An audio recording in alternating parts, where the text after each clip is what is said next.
হ্যাঁ, আমি শুনলাম, বাড়ি এসে, আমি ছিলাম না, আমি এসে শুনলাম যে এরকম একটা কোনো পুজোর প্রসেশন যাচ্ছিল। তো সেইখানে আমাদের ফাঁড়ির ইনচার্জ মনে হয় বেরিয়ে বলেছেন যে উচ্চ মাধ্যমিক পরীক্ষা আসতে সাউন্ড বাজান, এই নিয়ে বচসার সূত্রপাত হয়েছে এবং ওনাকে মানে মারধর করা হয়েছে। তো বিষয়টা অত্যন্ত দুর্ভাগ্যজনক যে একজন পুলিশ প্রশাসনের আধিকারিকের গায়ে হাত দিয়েছে। যে বা যারা এই ধরনের ঘটনার সঙ্গে যুক্ত, তাদের বিরুদ্ধে পুলিশ হয়তো কঠোর ব্যবস্থা নেবে, এবং আমরাও এই বিষয়টা অত্যন্ত দুর্ভাগ্যজনক। উনি এলে একবার দেখতে যাব। দেখুন, এটা তো পুলিশের একার পক্ষে সম্ভব নয় ঠিক করা। তারা তাদের মতন, প্রশাসন তার মতন সঠিক ব্যবস্থা যতটা নেওয়ার নিচ্ছে।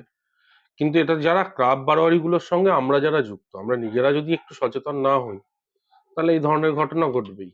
কারণ পুলিশও তো একটা রক্ত মাংসে মানুষ, তারা কত দিক সামলাবে। সম্পূর্ণ ভিত্তিহীন অভিযোগ। কারণ প্রথমত ক্লাব বারোয়ারিগুলো যখন পুজো করে, তখন তাতে কোনো পার্টি কালার থাকে না।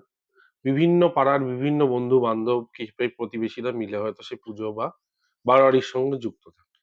সুতরাং যে বারোয়ারিগুলোর সঙ্গে কিছু ইয়াং ছেলে যারা উচ্ছৃঙ্খল অবস্থায় থাকে, এবং কোনো বারোয়ারি সিনিয়র লোক বা যারা পুজোটার সঙ্গে মূল যুক্ত, তারা কেউ এই ধরনের ঘটনাকে সাপোর্ট করে না।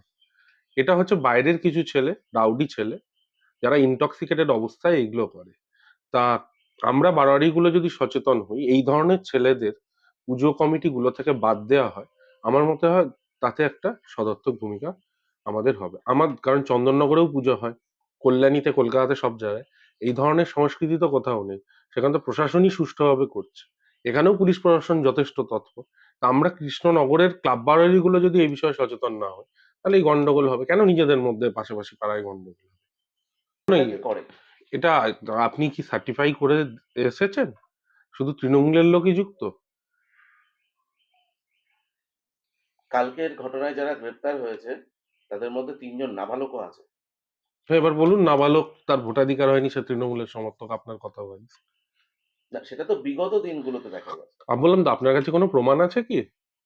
যে কোনো বিষয়ে সরকারকে মেলাইন করার একটা চেষ্টা হয়, যেটা অরাজনৈতিক ঘটনা, সাংবাদিকদের কাছে আমাদের অনুরোধ যেন সেটাতে কোনো পার্টি কালার না দেওয়া হয়। যারা অন্যায় করেছে দলমত নির্বিশেষে তার বিরুদ্ধে পুলিশ অ্যাকশন নেবে, এই তো ঘটনাটা।